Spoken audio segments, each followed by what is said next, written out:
The fragrance of countless white lilies suffocated her, each petal a splinter in her heart beneath the shadow of a centuries-old oak tree. 8 months pregnant and completely alone, Emily stood hidden, watching the man, still legally her husband, slide a diamond ring onto another woman's finger. He was a tycoon, a giant in the tech industry, and he was humiliating her in the grandest, cruelest way possible. But Ethan didn't know the truths she carried, silent promises whispered in places he could never reach. He thought she was fragile, defeated. He was about to learn otherwise. She was the storm. The ceremony was a display of vulgar luxury, every moment choreographed against the stunning backdrop of the Ashford estate, perched on the banks of Lake Halden. Tourists on nearby boats paused to snap photos of the fairy tale scene. But for Emily Carter, concealed among the trees, it was just the last sparkling nail in the coffin of her marriage. Her husband, Ethan Walker, a name synonymous with power in Silicon Valley, was marrying his mistress, Vivienne Clark. The irony was poison on her tongue. It was in this very garden, under the same old wisteria, that Ethan had knelt and asked her to be his forever 3 years ago. She could almost hear his voice in her head now, promising her forever, pressing that emerald ring into her shaking hand, as if she were the treasure he'd guard for life. And she, foolish, trusting, had believed every vow, wrapped her soul around his, blind to the rot growing behind his charm. Back then, he'd called her his anchor, his calm in the storm, the only pure piece of his chaotic, glittering life.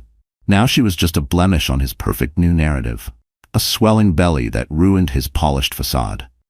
Emily's hand rested on her rounded stomach, feeling their son, not yet born, press a gentle kick against her palm as if sensing her heartbreak. She had begged Ethan, pleaded with him when he first admitted the affair and his plan to marry Vivienne. "Think of the baby, Ethan." She had whispered it, her voice raw and torn by a pain so deep it felt like it might break her ribs. "He deserves a family." Ethan's reply had been cutting, clinical. "I'll provide for him, Emily. He'll have everything money can buy.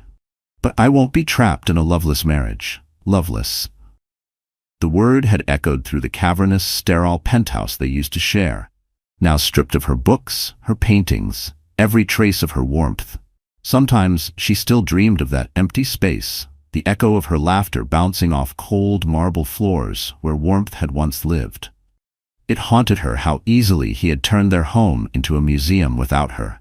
And in the deepest part of her, a voice whispered that maybe he was right. Maybe she really was just soft, disposable, forgettable. She caught herself trembling, her palm pressed protectively over her child, clinging to the single proof that she mattered to someone, even if that someone couldn't yet speak. For a heartbeat she wanted to run, vanish, surrender to the quiet nothingness he demanded.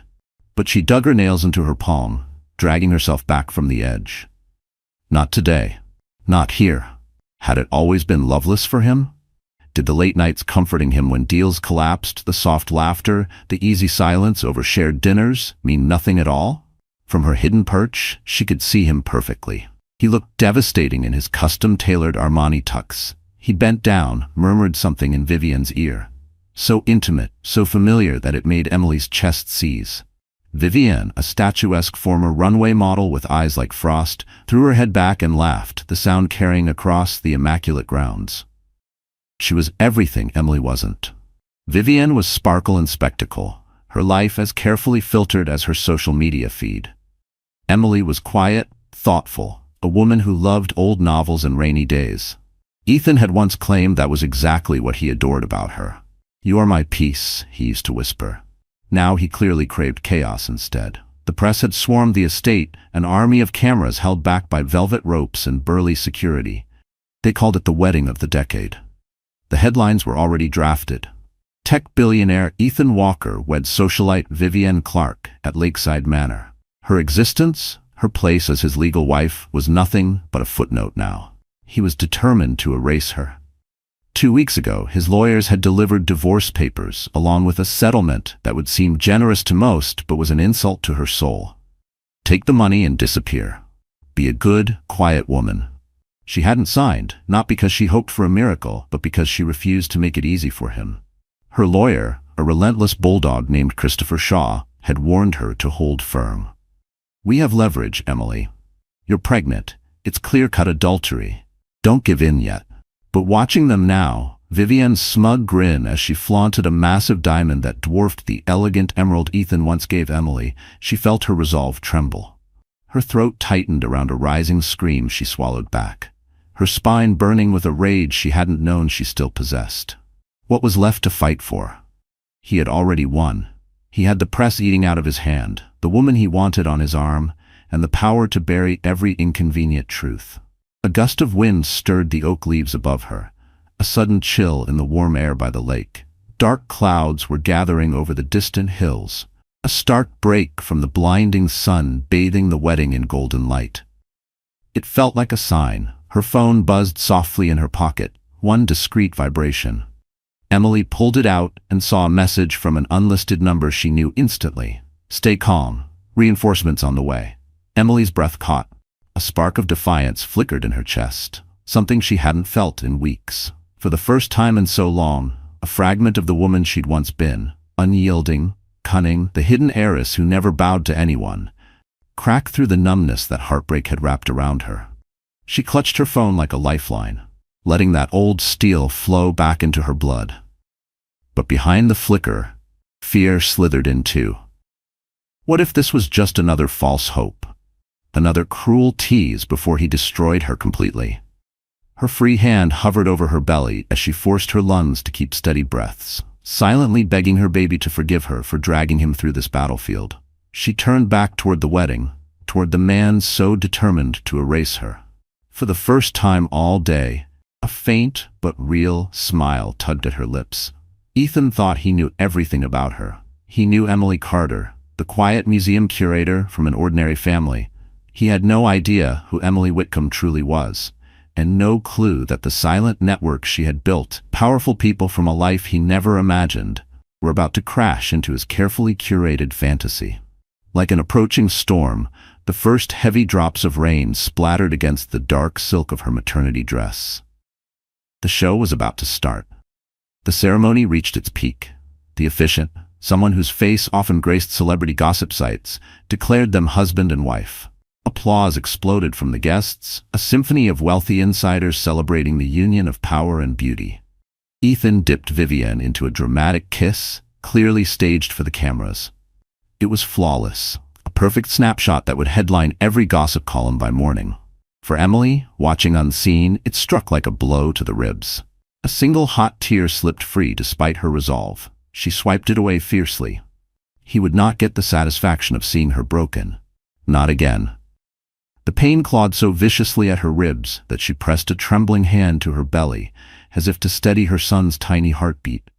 Let him never learn to kneel for anyone's approval, she vowed silently. Let him inherit her fire, not Ethan's cruelty. In that moment, the last lingering scraps of the woman who loved Ethan Walker died. The dull ache that had shadowed her for months turned into something cold, sharp, and clear. This was no longer just heartbreak. It was resolve. She needed to leave. Staying would mean drowning in humiliation. She gripped the rough bark of the oak to steady herself and turned to head for the plain sedan she'd hidden down a side street. But as she pivoted, she saw them, Ethan and Vivienne, arm in arm, not walking to their reception, but straight toward her grove. A small cluster of followers, his best man, her maid of honor, trailed behind them, glasses of champagne in hand. Panic rose in Emily's throat. He couldn't see her like this. Bloated, devastated, a ghost haunting his celebration. A wild, humiliating thought flickered. Maybe if she begged, he'd let her leave unseen. Maybe she could still slip away before he humiliated her further. But the surge of shame only fueled her anger. For a heartbeat, she wished she could vanish into the soil itself, become air, become invisible again. But that old core inside her refused.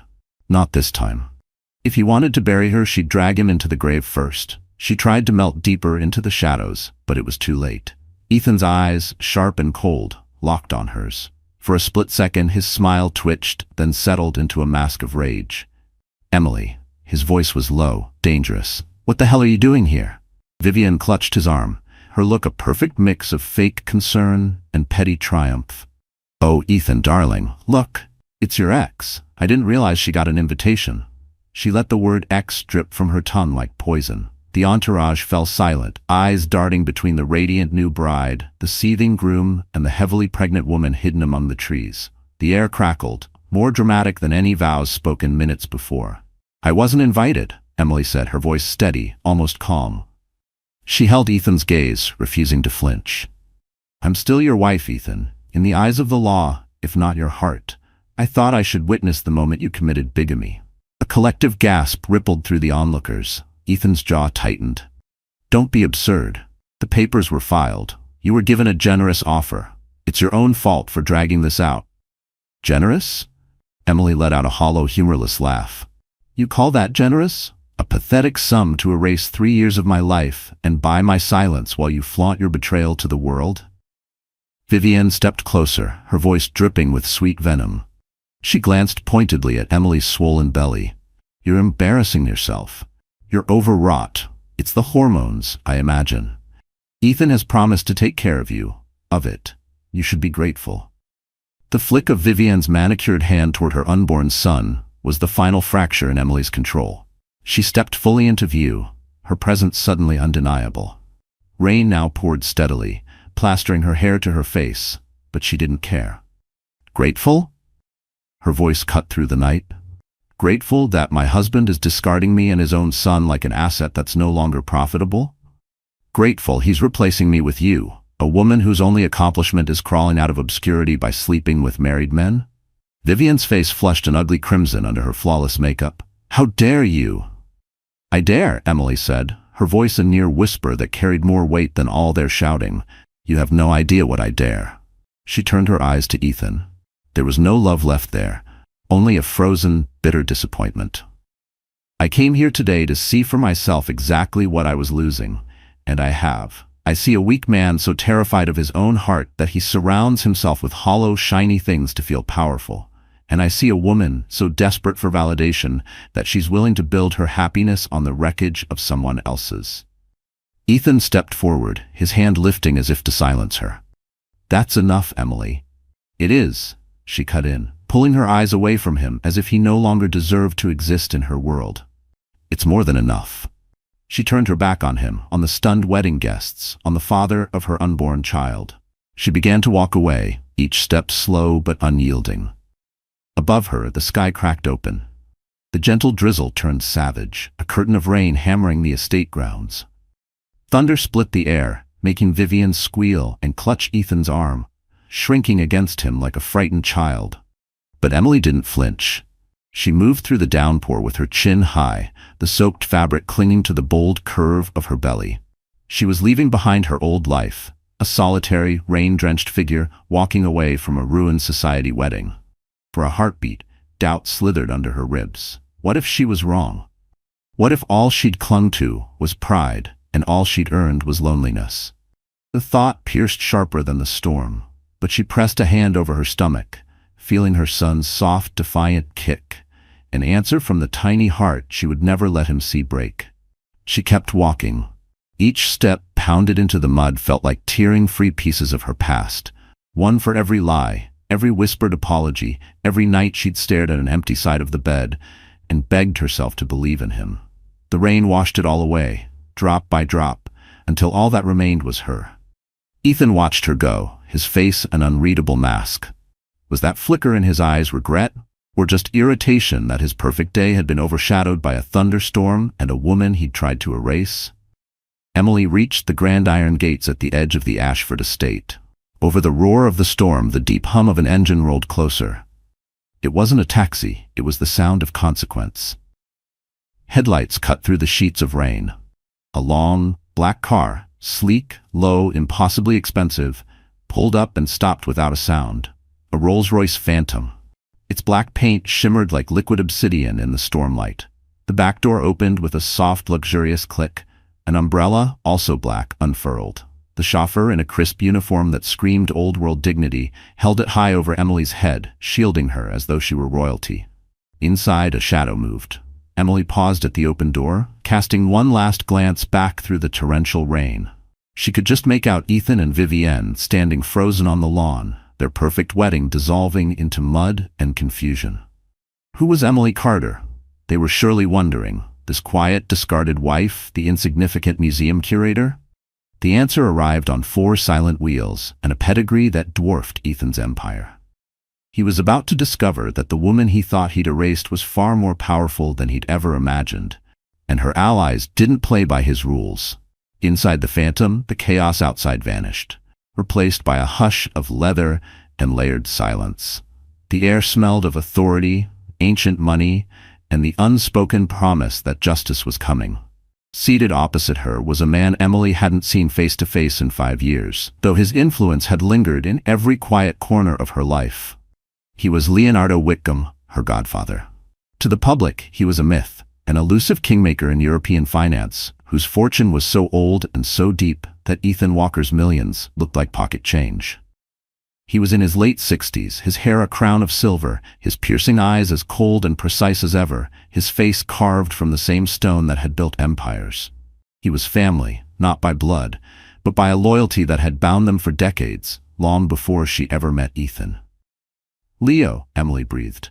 Relief hit so hard her knees nearly buckled. He reached across the plush seat and took her cold hand in his warm, steady grip. His touch was solid, paternal. "My dear Principessa," Leonardo murmured, his voice a rough, calming growl. "Did you think we would abandon you?" A tremor of shame slid under her ribs, the same hidden shame she had nursed in the silence of sleepless nights, that maybe, just maybe, she was discardable. And yet here he was, proving her wrong. A sob nearly broke through her throat, the sound she had swallowed again and again behind penthouse doors, in cold bathrooms, in the middle of silent nights where no one knew she was breaking. Here with him, she let it tremble in her bones. Tears, tears she had refused to let Ethan see, welled up and blurred her vision. "I didn't know who else to call." "You didn't need to call," he said, brushing a thumb over her knuckles. "We have been watching. We let Mr. Walker craft his own rope, and now he's tied it into a fine noose for himself." His gaze drifted out the rain-streaked window toward the estate where Ethan and Vivienne were being hustled inside by panicked staff. "He is about to learn an ancient truth, Emily. The Whitcomb name is not to be mocked." Emily winced at the name, one she had buried the moment she married Ethan, craving an ordinary life free from her legacy. The Whitcomb family, discreet patrons, political kingmakers, centuries-old stewards of European power. She had hidden it all, hoping to be loved simply for herself. "He never knew," she whispered, wiping away a tear. "I wanted a life that was only mine." "And you deserved that," Leonardo said softly, his steel gaze warm for the first time. "But you gave your heart to a man who understands only one thing: power. He mistook your humility for weakness. He mistook your independence for loneliness, a grave miscalculation." The chauffeur shut the door, and the car glided away from the estate with a silent, commanding grace. As they passed the main gates, another vehicle, a black Mercedes Maybach, fell in behind them, and behind that, a black Bentley. A solemn procession formed, a funeral march for the life Ethan Walker thought he had secured. "Who's in the other cars?" Emily asked, curiosity pushing through the bone-deep exhaustion. "Allies," Leonardo said simply. "Family. People who owe your father a debt of honor. People who know that when one of us is threatened, all of us respond." He gestured to a small fridge built into the armrest. "Water?" He poured her a glass of San Pellegrino from the familiar green bottle, something small and comforting. Then he poured himself a short glass of deep amber whiskey.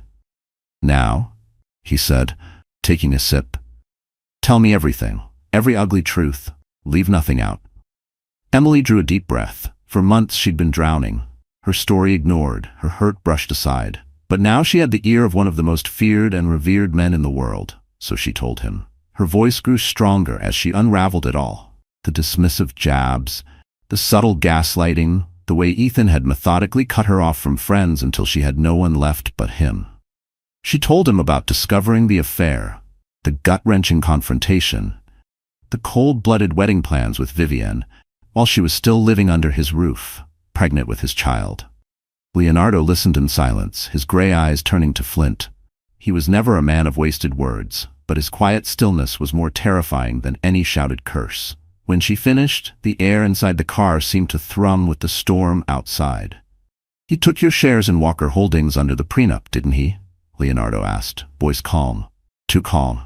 "Yes," Emily said. "He said it was just a formality. He put them in a blind trust controlled by his board. Leonardo's smile was a thin, ice-cold thing. His board, he murmured. Let's talk about his board. Robert Chen, head of Asian investments. His firm was days away from bankruptcy in '08. Your father guaranteed a loan that saved him. A loan never called in. He tapped a finger. Lady Annabel Fairfax, British aristocrat. Her family's ancestral home was about to be repossessed by the crown. A discreet word from your uncle, problem solved. Another finger. And my personal favorite, Javier Morales, brilliant tech genius from Spain. But once, as a young man, he poked around government servers he shouldn't have touched. Your cousin, Rome's top intelligence liaison, made sure that file vanished forever. Emily stared at him, stunned, speechless. She'd always known her family carried influence, but not this. Not this invisible worldwide web of debts and whispered favors. 3 out of 7 board members at Walker Holdings, Leonardo said, his smile growing like a wolf's grin. They owe their freedom, their fortunes, their reputations to the Whitcomb family. They have waited years for a chance to repay that favor. I believe they'll get the call tonight, before Mr. Walker and his new bride finish their wedding cake. He leaned back against the leather seat, swirling the amber in his glass. He wanted to erase you, Emily. Instead, he's made you visible to us again. He reminded us of our duty to you. By sunrise over Lake Halden tomorrow, Ethan Walker will find that the empire he's so proud of is nothing but a house of cards. And we, his voice turned to a chill whisper, we are the wind. The convoy of black cars didn't head for an airport or a luxury hotel. Instead, they wound up a narrow, hidden road deep to the wooded hills above the lake, a place tourists never glimpsed. They passed beneath an old stone archway, weathered but strong, unmarked by any sign, and arrived at a sprawling, secluded estate that had belonged to the Whitcomb family for over 4 centuries. Falcon Hollow. It was no gaudy showcase like the Ashford estate. Falcon Hollow was quiet, impregnable power. It was Emily's childhood home, a place she hadn't set foot in since her mother's funeral. As the Rolls-Royce rolled to a stop on the gravel drive, the villa's massive oak doors swung open. Familiar, loyal faces waited. Not with pity, but with a fierce, unspoken respect. Benvenuta a casa principessa, the elderly butler Massimo said, his voice thick with emotion. Welcome home. Inside, the air was cool, carrying the scent of beeswax and ancient stone. The men from the other cars were already gathered in the grand library, a soaring, 2-story room lined with priceless books and anchored by a massive fireplace older than most nations. These were the allies Leonardo had promised. A silent, formidable circle of power. There was Kenji Tanaka, a Japanese industrial magnate whose calm exterior concealed a razor-sharp mind for business. His father had once been rescued from a hostile takeover by Emily's grandfather. He bowed deeply to her. Miss Whitcomb, it is an honor to stand beside you. Beside him stood Sheikh Rashid Al Fulan, a member of a ruling Emirati family whose investments quietly controlled vast segments of the global energy market. He had shared lecture halls at Oxford with Emily's older brother. Their bond ran deeper than contracts. Emily, he said, his voice warm but his eyes unyielding, tell me what you need. It is yours.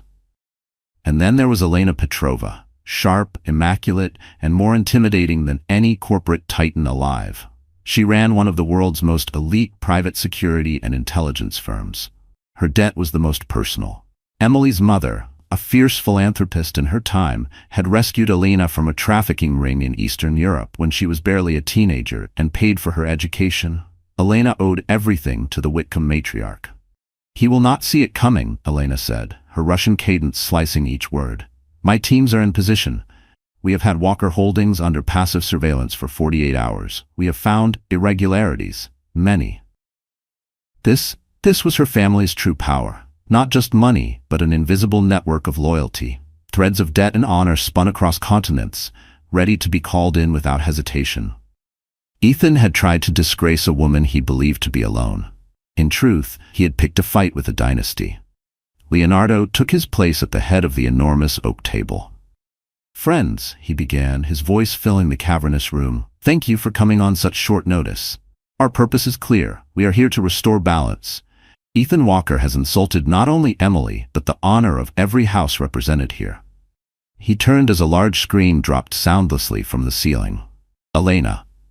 With pleasure, Elena said, tapping her tablet. An intricate chart of Walker Holdings appeared. His empire rests on three main pillars: finance, tech, and high-end real estate. It appears solid, but it is not.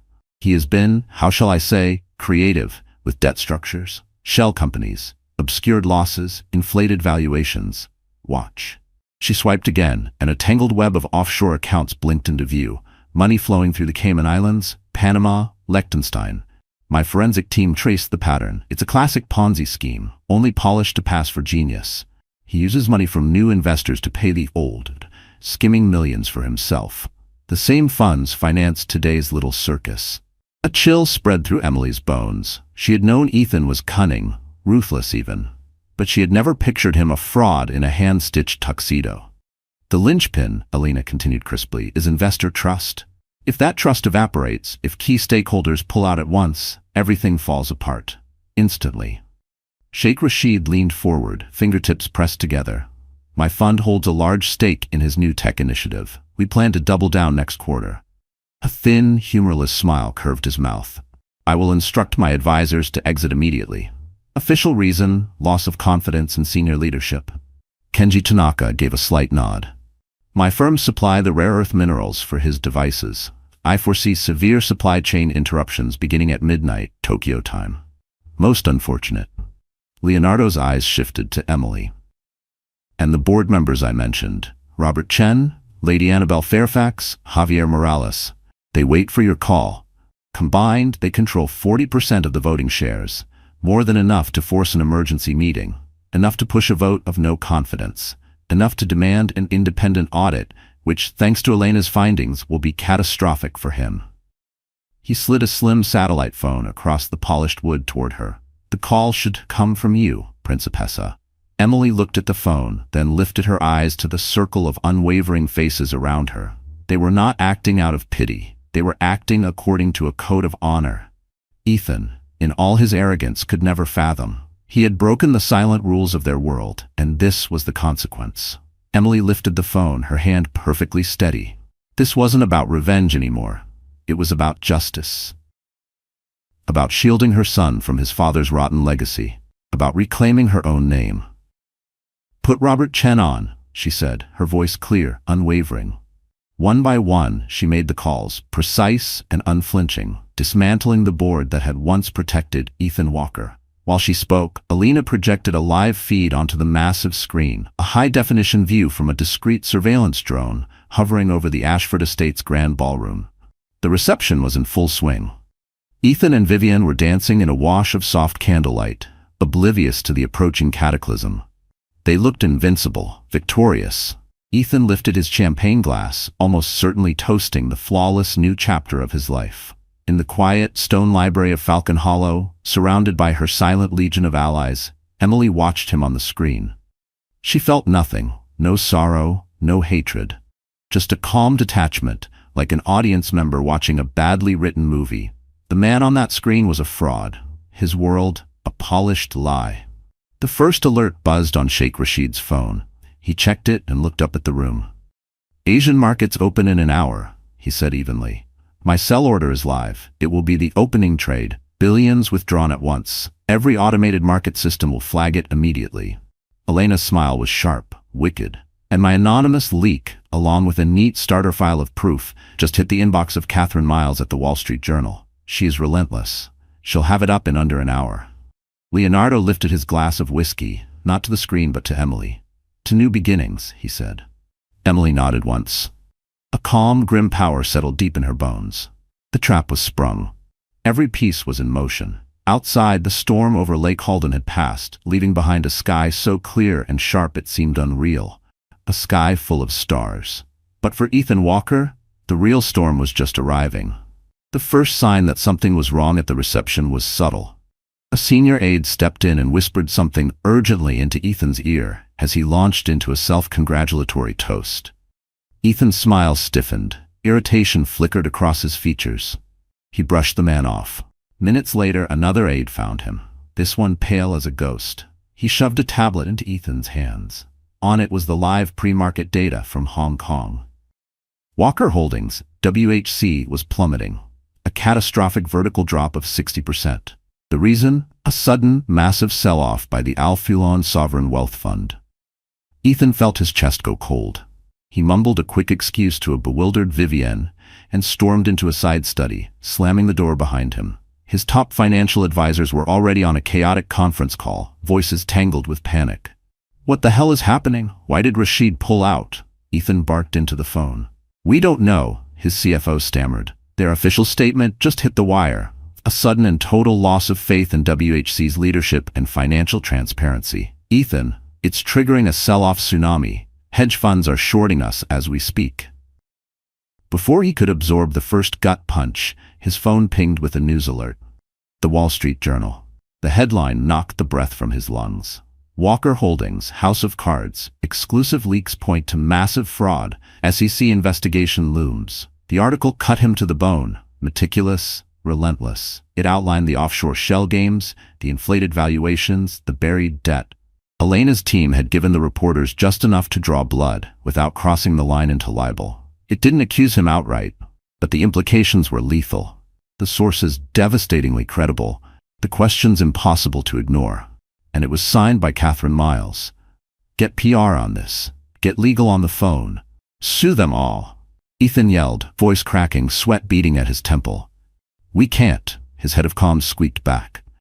"They're not accusing.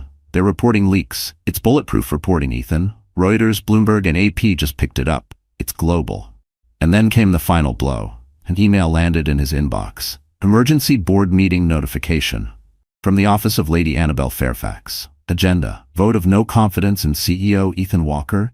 Motion to initiate full independent forensic audit. Co-sponsored by Robert Chen and Javier Morales. Ethan's eyes scanned the names. Chen, Fairfax, Morales. It couldn't be real. It was impossible. They had been his closest confidants, men and women whose allegiance he had never once doubted. Ethan had handpicked his board to be a chorus of nods and signatures, a ring of powerful people he assumed owed him their loyalty. Now he felt the floor vanish beneath him. This wasn't a random dip in the market or a bad headline.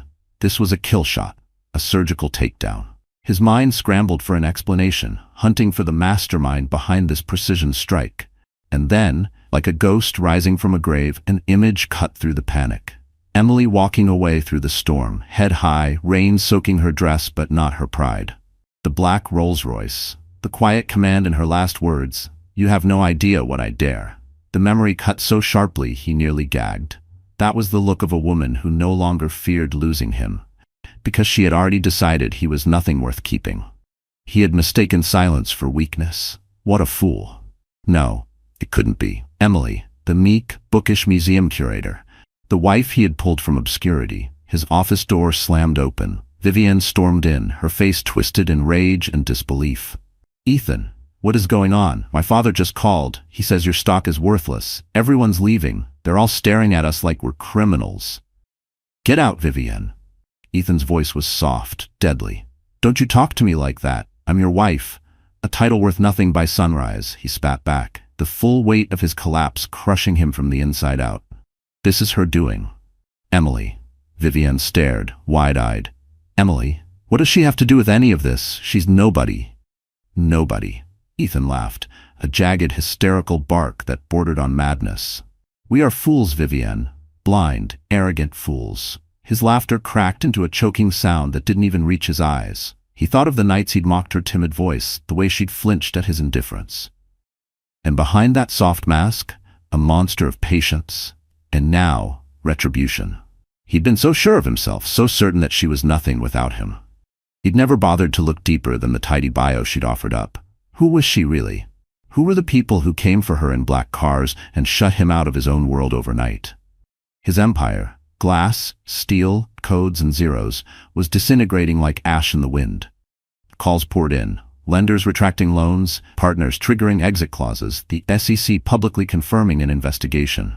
It was over, in the span of a single champagne-soaked dance. Back at Falcon Hollow, Emily and her allies watched the chaos unfold in calm silence. News reports, collapsing stock tickers, paparazzi shots of guests bolting from the once grand reception. They saw Vivienne, wedding gown crumpled and stained, screaming at her father on the phone. Her picture-perfect fairy tale dissolving in front of the cameras. Then Alina switched the feed. A live security camera outside Ethan's private study at the Ashford estate. Ethan appeared, disheveled, hunted, making a last desperate call. "We have audio," Alina said evenly. Ethan's ragged voice filled the library. "Marcus. Get me Marcus Shaw. Now." A pause, then a tremor of panic. "What do you mean he's not representing me anymore? He can't just quit. On whose authority?" A cold click. Then silence. The phone clattered to the floor as Ethan sank into a chair, face buried in his hands. He was finished. Alone. In that soft hush, Emily's heart didn't leap with triumph. It settled, like a bruise no longer raw but finally healing over. She drew in a breath, yet deep down, a small ache reminded her. Part of her would always hate how much of herself she had wasted on believing he could change. That ghost of old hope would never roar again, but it would sigh sometimes. In dark corners, she would keep locked away. Leonardo turned to Emily. Her expression was calm, not vengeful, not cruel, just a deep, settled rightness, the peace of justice done. "He will reach out," Leonardo said. "He'll beg, threaten, promise you the earth." "It doesn't matter," Emily said softly, resting her palm over her unborn child. "This was never about money. It was about respect, the respect he denied me and our son." She lifted her eyes to the circle of loyal power gathered around her, "and the respect he never gave any of you." The last move was the most personal and the sharpest blade. Elena tapped her tablet, bringing up a fresh dossier. Photos, bank records, emails. "Vivian Clark," Elena said, her Russian consonants slicing the air. While warming Ethan's bed, she also maintained a discreet affair with an aging Swiss banking tycoon, a direct rival to Walker Holdings. For 18 months, she has funneled him confidential information for a generous fee. Sheikh Rashid gave a low, amused whistle. So the snake beside him was also a spy. Perfect. Elena's eyes glimmered coldly. "We leak it tomorrow." Leonardo spoke softly, but with the finality of a judge delivering sentence. After his ruin is total, it's important he sees the full scope of his failure, that the woman he destroyed his family for was in fact an architect of his collapse too. He looked at Emily, a glimmer of satisfaction, a final poetic justice. Emily gave a single, steady nod. The humiliation would be absolute. He had traded a diamond for a shard of glass, and now he would be forced to see it with his own eyes. He hadn't just lost, he had been a fool. And in his world, that was the only unforgivable sin. Dawn bled slowly across Lake Halden, painting the water in ribbons of rose and gold. A cruel, serene beauty mocking the chaos in Ethan Walker's head. He stood alone on the grand terrace of the Ashford estate, not as a victorious groom, but a broken king surveying the ashes of his once untouchable kingdom. Just yesterday, this air had pulsed with applause, laughter, and champagne-soaked ambition. Now it was suffocating and stale, heavy with the scent of thousands of wilting lilies and spilled liquor. But the silence was the loudest condemnation, a vast emptiness where worship used to echo. His world hadn't just collapsed. It had been taken apart, piece by silent piece, in under 12 hours. He had spent the night pacing like a rabid animal, raging against invisible bars he hadn't even known were there. His frantic calls to banks, to board members, to senators and cronies, all met the same way. Polite voicemail greetings and curt, formal resignation emails. He flicked on the television in one of the suites and found his own face staring back from a financial news special. The panel of analysts dismantled the story of Walker Holdings with an almost gleeful calm. They used words like hubris, house of cards, narcissistic overreach. They showed footage of him and Vivian's wedding kiss, now replayed as a grotesque punchline to a corporate tragedy. Then, almost tenderly, they cut to an old candid of Emily, serene, thoughtful, far away from the ruin he dragged her into. "The question everyone is asking," the anchor said, voice sharp but curious, "is who is Emily Whitcomb? The quiet wife who, it seems, held all the leverage in the end." And then came the salt in every wound. The leaked affair. The scandal had erupted online hours before dawn, a perfectly packaged tale of betrayal and corporate espionage. He pictured Vivian whispering sweet secrets to his rival over discreet dinners, mocking his ambitions behind his back. The woman he had burned his life down to possess hadn't just been unfaithful. She'd been an informant, an eager conspirator in his downfall. She had vanished before midnight, after a vicious argument where she'd called him a fraud and screamed that she should have stayed with the banker. The taste of the irony was acid on his tongue. Now he was truly, irreversibly alone. A disgraced man drifting in the smoldering ruins of his own design. And then he saw it. A single, ordinary black sedan crawling up the long driveway. It wasn't the car of a friend or a last-minute ally. There was nothing flashy about it. It was a vehicle that existed for one purpose: to deliver a message. A man in a crisp, understated suit stepped out. He was no chauffeur, no bodyguard, just a courier, and the final nail. He handed Ethan a thick, cream-colored envelope. His voice was neutral. From the office of Marcus Shaw. Then he turned and left. Job complete. Marcus Shaw. His own lawyer, the bulldog he'd paid a king's ransom to defend him, now acting as an executioner instead. Hands trembling, Ethan broke the wax seal, embossed not with a law firm's mark, but the Whitcomb family's falcon crest. Inside were divorce papers. But they weren't the papers he had drafted and smugly sent to Emily. These were something else altogether. They weren't a negotiation. They were a declaration. Cold, meticulous, irrefutable. He flipped through the first clauses, and for a flicker of a heartbeat, he almost believed he'd won. She wasn't asking for a penny of his fortune. No alimony, no claim to his frozen assets, no settlement for the worthless stock. A fool's relief bubbled up. Maybe she'd made a mistake. Maybe pride had blinded her. Then he turned the page. Addendum, reclamation of premarital assets, Emily Whitcomb. The name that Leonardo had spoken back in that cursed library. The name that now screamed at him from the fine print. He read on, the blood draining from his face. The list was not some quaint set of paintings and a modest trust fund he'd once patronizingly dismissed when their prenup was signed. It was a portfolio so vast and strategically vital that Ethan felt the air vanish from his lungs. There it was in black and white. A controlling interest in Congolus Mining Group, the company holding exclusive cobalt extraction rights, the lifeblood of Walker Holdings' tech division. He had spent 2 years battling for that supply chain, never suspecting that he had been negotiating with his own wife's ancestral empire all along. Next, a deed to a massive stretch of land in the UAE, the very ground where Sheikh Rashid Al Fulon was constructing a multi-billion-dollar refinery, financed partly by a loan guaranteed by Walker Holdings. That loan was now secured by her land, not his. It kept going. There were seed capital funds that had fueled the startups he later bought at premium prices, trusts that owned patents for the logistical software his logistics branch depended on, silent voting blocks and subsidiaries he thought he owned outright. It was a hidden lattice of power, centuries in the making, woven so quietly beneath his feet that he had mistaken himself for a king when he had only ever been a jester, dancing with borrowed gold. His so-called genius had been leveraging what she had graciously placed in his path. And he, blind, smug, certain, had never thought to ask where his luck came from. Every line on the page was a slap, a bruise pressed into the bone of his pride. She had made him, and now, with a signature and a whisper, she had unmade him. The final pages were the cruelest, the custody terms for their son.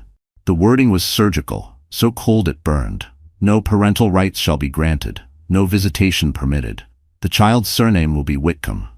A trust, funded solely by the mother's assets, shall provide for the child's upbringing and education in perpetuity. Ethan Walker shall be regarded in the eyes of the law as a donor with no legal standing or claim. It was obliteration. The same erasure he had tried to inflict on her turned back on him with merciless precision. He had tried to discard her and their child. Now, her ancient house had stripped him of his company, his empire, his name, and even his fatherhood. The weight of it crushed him, deeper than any market crash. He had believed himself untouchable. Now he was no one. And the silence of that truth roared louder than any scandal. Miles away, washed in the tender light of morning, Emily stood on the sunlit balcony of Falcon Hollow. She wore a simple linen dress, her hair loose, her expression tranquil. She was a world apart from the shattered woman who once hid beneath a rain-soaked oak tree. Yet under the calm surface, a hidden tremor coiled in her ribs. A quiet fear that when night fell and the walls were silent, her old wounds would whisper back to her, reminding her how deeply betrayal had once cut. She knew victory did not erase every scar, and she would carry them, gracefully, because now she chose to. Leonardo joined her, pressing a steaming cup of herbal tea into her hand, his voice rumbled with quiet certainty. "It is done. He has received the final papers." "And the company?" she asked, her eyes fixed on the clear, endless horizon. "The board accepted our terms, but Marcus Shaw was most persuasive," Leonardo said, his mouth curving in a thin, satisfied line. "Through discreet proxies, the Whitcomb Consortium will acquire what remains, the patents, the viable infrastructure, for a fraction of its worth. We will cleanse it of his corruption, fold it into our enterprises. From its bones we will build something honest, something enduring." He laid a gentle hand on her shoulder, a silent blessing only family could give. He looked at her then, not with pity but with a father's pride. "It will be the foundation of a new legacy, a birthright worthy of your son, a testament to his mother's strength." Emily rested her palm on the gentle curve of her belly, feeling a small flutter of life beneath her touch, a promise of the future she now owned outright. Ethan had ceased to matter long ago. This was for the child she would raise in honor, not in the shadow of a disgraced name. Her phone buzzed where it lay on the stone balustrade, a message from Elena Petrova. It was a single, high-resolution photograph, snapped from a quiet distance.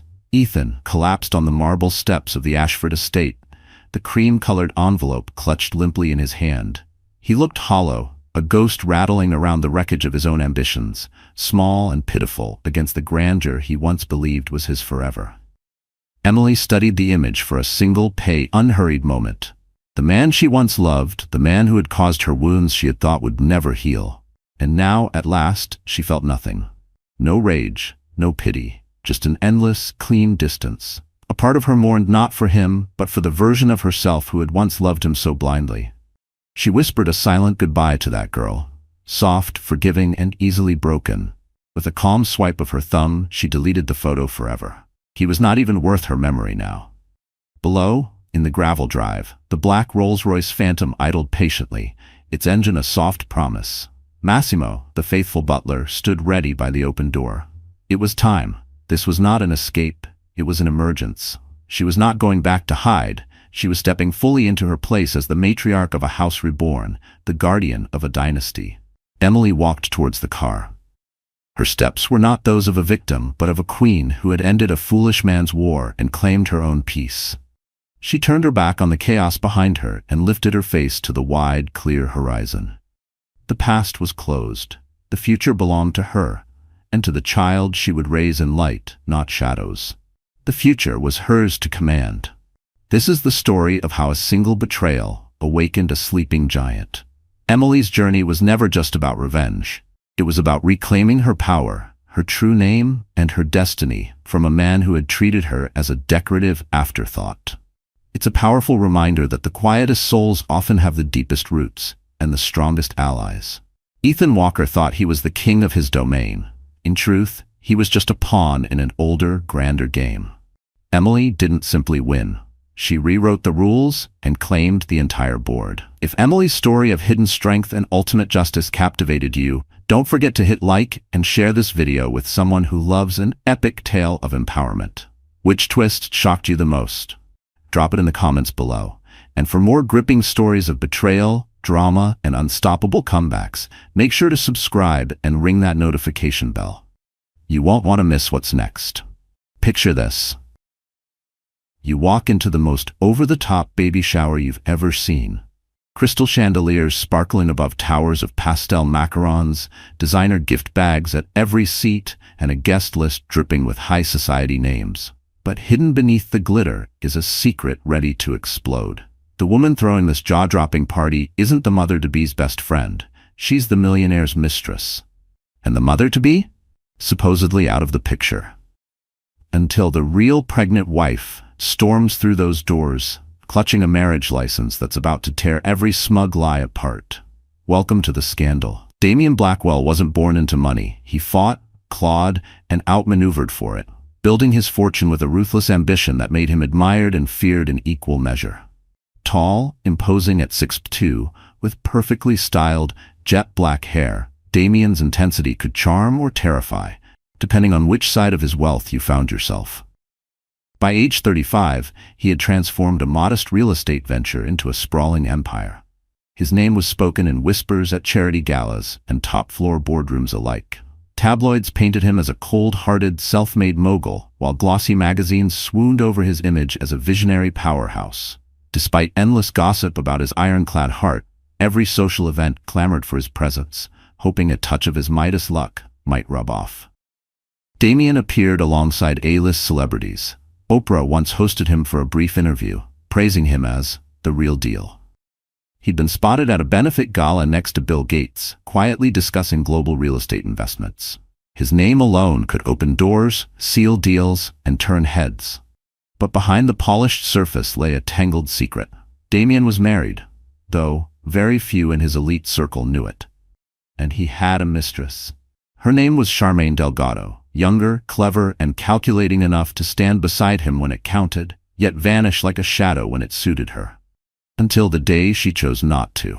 It all began on an apparently ordinary morning in their Manhattan penthouse. Damien sipped his strong black coffee, eyes flicking over a spreadsheet of new property bids. Charmaine, lounging in silk, flipped through a glossy magazine, her gaze snagging on an article about lavish high-society baby showers. A sly, sparkling idea began to form, one that would soon unravel everything. The quiet truth of Damien's private life was his marriage to Elizabeth Redwood. At 28, Elizabeth radiated a gentle, regal poise. She came from old Boston money. Her father, Jonathan Redwood, was a powerhouse attorney. Her mother, Catherine, a beloved society philanthropist. Unlike Damien, Elizabeth had inherited wealth, but she carried it lightly. She spent her days teaching art to underprivileged children at a non-profit school. Their marriage was discreet, exactly how she liked it. Damien agreed. A low-profile personal life made it easier to shield his empire from prying eyes. Over the years, they'd become an invisible couple, rarely photographed together, rarely seen hand-in-hand at galas. Most people assumed they were close business partners. A handful of confidants knew the truth.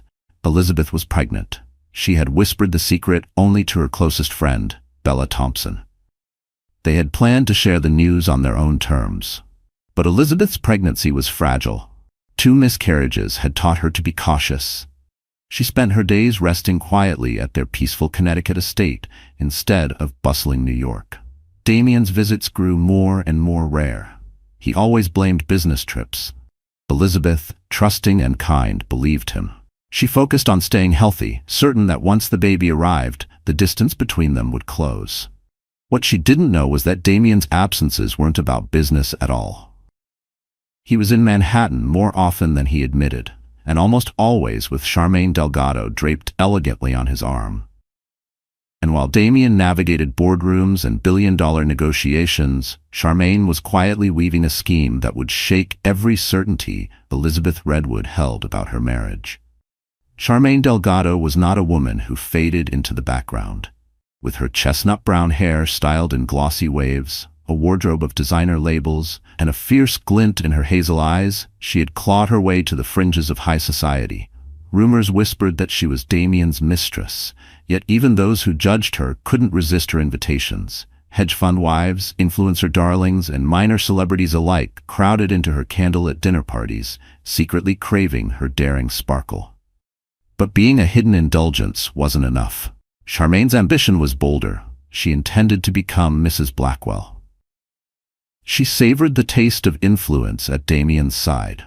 The hush money, the sly compliments, the exclusive soirees where she was introduced as a close business associate. But stolen weekends in Paris penthouses or summers in secluded Tuscan villas weren't enough anymore. She wanted Elizabeth Redwood out, erased, so she could claim the empire she believed should be hers. "Have you thought about throwing a party?" Charmaine purred one morning. Lounging barefoot on Damien's plush white sofa while Manhattan's skyline gleamed beyond the penthouse windows. A big one, with the right people. Something everyone will talk about. A fundraiser for your new charity branch, maybe? Damien barely looked up from a dense financial report, raising an eyebrow. "You know those galas matter, but that's why we have a PR team. I don't need more chaos right now." She pressed on, voice dripping sweetness with an edge of steel. "We need to show the city you're more than a ruthless tycoon, that you care, and you know I'm good at this." Ariana Roswell from Van Cleef said she'd sponsor the jewelry raffle. "Think of the headlines." He gave her a dismissive shrug. "I'll think about it. My mind's on locking down a new land deal in Dubai. That's priority one. But Charmaine knew one party wasn't enough to unseat Elizabeth. She needed something far more explosive, something personal. And fate was about to hand her the perfect weapon. Miles away, on the quiet grounds of the Connecticut estate, Elizabeth Redwood was battling another wave of morning sickness. Damien's presence had dwindled to short, polite calls and affectionate but increasingly distant texts.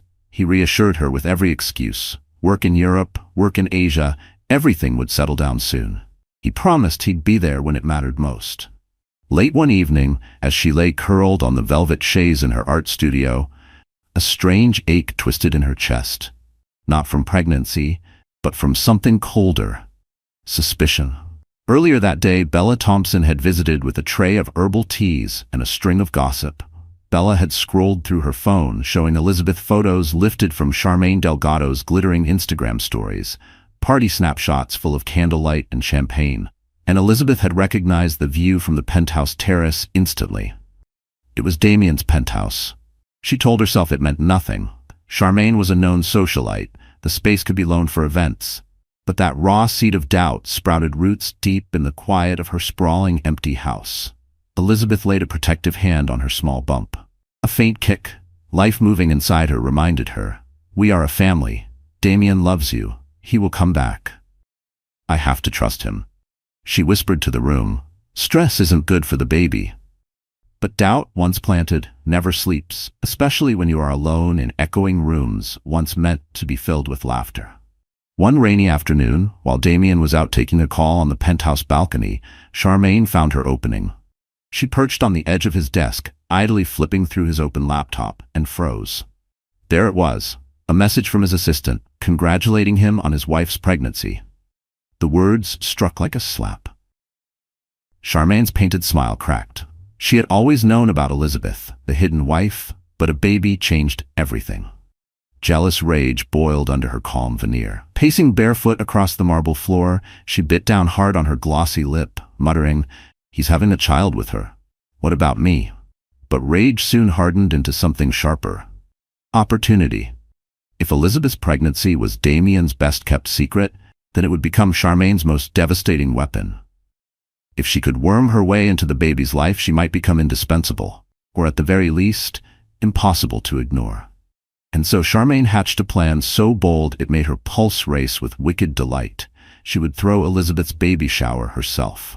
On the surface, a generous gesture. In reality, a perfectly staged trap to embarrass the pregnant wife or spark a scene that would ripple through every gossip column in Manhattan. She cornered Damien one evening, draping herself over the back of his armchair as the city lights glittered behind them.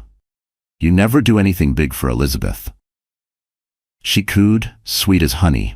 "Why don't we celebrate her pregnancy? It'll look wonderful. Everyone will see you're a devoted husband, a family man. The press will love it." Damien stiffened, brow furrowed. "Elizabeth is private. She hates attention. She's staying in Connecticut for a reason. You know she's had complications before. She wouldn't want a spectacle." "Oh, hush," Charmaine pressed, her tone playful, but her eyes sharp. "It won't be some circus, just a tasteful, intimate gathering. Only trusted guests. I'll handle every detail discreetly. It'll silence the silly rumors about me and you." Her hand slid onto his shoulder, her smile calculated perfection. "Let me help you show your love for her. It'll prove there's no scandal, just a happy, united family." Damien hesitated. He knew Elizabeth would hate fuss, but the whispers about Charmaine were growing louder, and a polished display of harmony might bury them. He exhaled. "Fine, keep it small. No press." Charmaine's lips curled into a satisfied secret smile the moment he turned away. Within 24 hours, invitations were in the hands of Manhattan's well-manicured elite. She was strategic. A sprinkling of high society women, a handful of Elizabeth's distant acquaintances, but not her closest friends or family. Charmaine wanted full control. News of the hush-hush shower trickled through gossip circles like a forbidden secret. Elizabeth heard about it secondhand, from Bella Thompson, who had received an email invite late one night. "A baby shower hosted by Charmaine Delgado?" Bella repeated, disbelief all over her face as she sat on Elizabeth's sun-dappled porch. Elizabeth's heart lurched. She managed a calm tone when she called Damien that evening. "Why is Charmaine organizing my shower?" she asked, forcing her voice to stay light. Damien's voice, warm but distant, crackled through the line. "I wanted to do something special." Charmaine volunteered. "She has connections. She promised to keep it quiet. I thought you'd like it. You've been so isolated lately." Elizabeth pressed a hand over her growing belly. Part of her wanted to believe him. Part of her needed to believe him. She murmured, "All right, if you really think it'll be good for us." Behind closed doors, Charmaine orchestrated every detail like a director setting a scene for a scandal.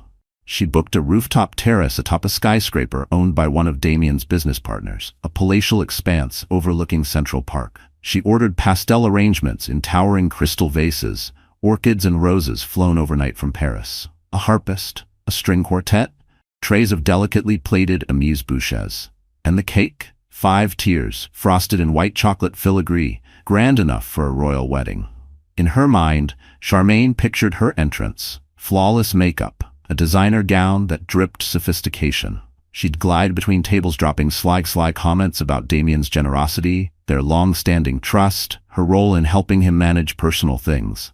If everything unfolded as planned, Elizabeth would be too stunned, or too humiliated, to fight back. Charmaine would step into the limelight, the beautiful, helpful companion everyone adored. As the date crept closer, Elizabeth felt a gnawing dread she couldn't quiet. 7 months pregnant, bone-tired, she leaned on Bella more than ever. Bella insisted on accompanying her to Manhattan, refusing to let her face Charmaine alone. They arrived the night before, checked into a luxury hotel suite Damien had booked, but he was absent. Instead, a short handwritten note waited on the marble coffee table. "Forgive me, darling. Urgent business dinner. I'll see you tomorrow. D." Elizabeth sank into the plush sofa, tears burning behind her eyes. She pressed her palm to her belly, feeling the reassuring flutter of tiny kicks. Bella handed her a glass of sparkling water, her tone gentle but edged with protectiveness. "Damien's keeping his distance again. Lizzie, do you still trust him?" Elizabeth's eyes shimmered as she blinked hard. "I'm trying. I have to try. He swears he loves me. He says this baby will bring us closer. But Charmaine, she's everywhere. She's always there." Bella pulled her close, rubbing her shoulder. "Tomorrow, you'll see for yourself. Sometimes you have to look the truth in the eye, and if you need me to step in, I will." That night, Elizabeth lay awake in the dim hotel suite, staring at the ceiling. Outside, the city hummed with life. Inside her chest, her heart thudded out an anxious question she couldn't silence. What will I find tomorrow? She thought of her father's disapproving silence every time Damien's name came up. How her mother, in gentle but pointed words, once warned that Damien's restless ambition might not fit within the walls of a peaceful marriage. Elizabeth had defended him fiercely back then, insisting he was driven, not unfaithful. Now, standing on the edge of this carefully staged spectacle, her deepest fears clawed at her chest. What if Charmaine Delgado was more than just a helpful business contact? Late morning sunlight bathed the rooftop terrace in a warm, almost cruel golden glow. Waitstaff in crisp white uniforms glided between guests with trays of sparkling juice, flutes of champagne, and delicate hors d'oeuvres. The decor was a pastel daydream. Ribbons of blush pink, mint, and lavender curled around towering arches of roses and greenery.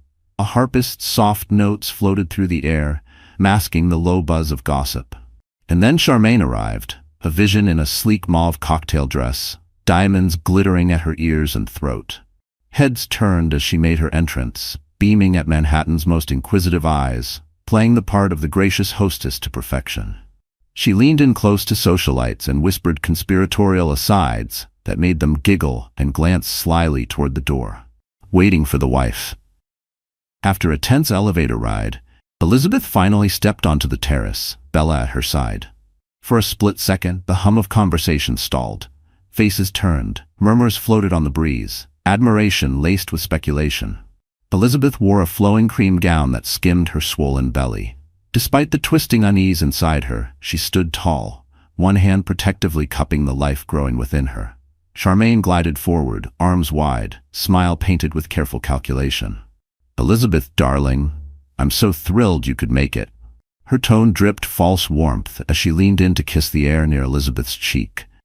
"I've been dying to meet you in person." Elizabeth forced a polite smile that didn't reach her wary eyes. Thank you for hosting. It's lovely.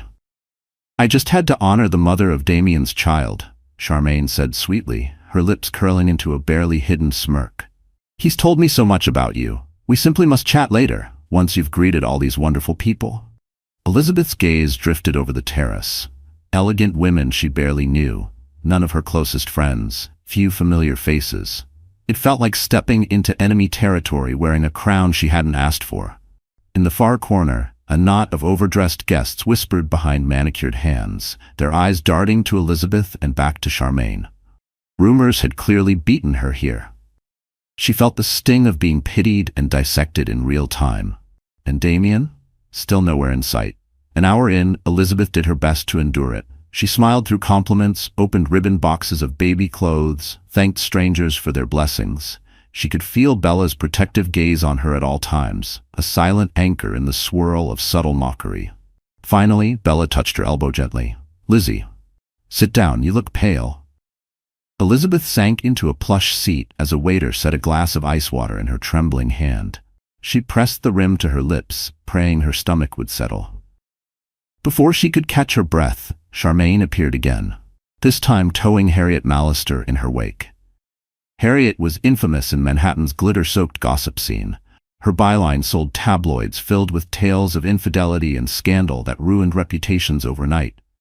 Elizabeth, darling, Charmaine purred, her grin as sharp as glass.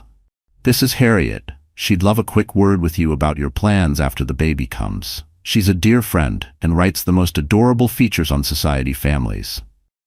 Elizabeth's throat tightened. She knew Harriet's style. Secrets turned to headlines, polite quotes twisted into scandal. With a polite nod, she extended her hand. A pleasure, Miss Mallister. Harriet's smile was too wide, her lipstick too perfect. Oh, the pleasure is mine. My readers adore an exclusive peek into the life of someone as mysterious as you. Will you continue your charitable work once the little one arrives? Elizabeth steadied her breath, reminding herself she had nothing to hide. Of course. Helping children through art education is what I love most. That won't change. Harriet's eyes flicked to Charmaine, hungry for more. And how has Miss Delgado helped you prepare for motherhood? You two must be so close to pull off such a gorgeous day. Elizabeth's heart thudded painfully. She forced a gracious answer. She's kindly arranged the shower. It's very thoughtful of her. Charmaine's eyes glittered with mean triumph. She hooked her arm around Harriet's shoulders, leaning in conspiratorially. Damien trusts me completely with these intimate details. We've collaborated on so much together, haven't we, Elizabeth? A sour wave of nausea rolled through Elizabeth's body. She wanted to stand up and scream. This is not your place. This is my family. But the harp played on, the guests watched, and her baby shifted inside her like a gentle plea to stay calm. She just smiled, porcelain perfect, as Harriet's eyes gleamed, sensing the fracture lines that would make tomorrow's headline irresistible. Well, I look forward to writing something wonderful, Harriet purred, her voice dripping with the promise of scandal. As she drifted away to hunt fresh gossip, Charmaine leaned in closer to Elizabeth, her breath sweet and poisonous. Her lips curved into a mocking grin. You must be so worn out. Are you sure you can handle all this attention, dear? Elizabeth met her eyes squarely, refusing to flinch. I'm fine. I just hope Damien arrives soon. This is, after all, our baby shower. Charmaine's brows lifted, amusement dancing in her eyes like a secret fire. Oh, he'll be here, she murmured, with a glimmer of satisfaction. He wouldn't miss this for the world. Across the terrace, Bella caught Elizabeth's gaze, worry clear in her eyes. Both women could feel it. Charmaine hadn't yet played her final hand. By mid-afternoon, a ripple of murmurs spread like an electric current through the rooftop garden. Damien Blackwell had arrived. He strode in flanked by two of his sleek-suited partners, looking every bit the unstoppable tycoon, though the rigid set of his jaw betrayed strain beneath the polished exterior. Elizabeth rose, smoothing her gown, her pulse fluttering like a trapped bird in her chest. She stepped forward as he bent down, pressing a fleeting kiss to her cheek. You look beautiful, he whispered, but his eyes flicked over her shoulder toward the crowd, searching for threats he could not name. She forced a brittle smile. Thank you. Before she could say more, Charmaine swept in, slipping between them like silk and shadows. She draped her arms around Damien's neck in a hug that lingered just long enough to make onlookers shift uncomfortably. Elizabeth's throat tightened. Some guests looked away, pretending not to watch. Others devoured every detail. Damien cleared his throat, voice stiff.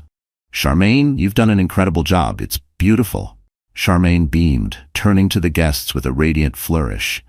"Only the best for your wife," she said, biting off the word as though it tasted bitter on her tongue. Then she raised her champagne flute, commanding the garden's attention, like a star stepping onto stage lights. "Ladies and gentlemen," she announced, her voice dripping sweetness and threat in equal measure. "May I have a moment?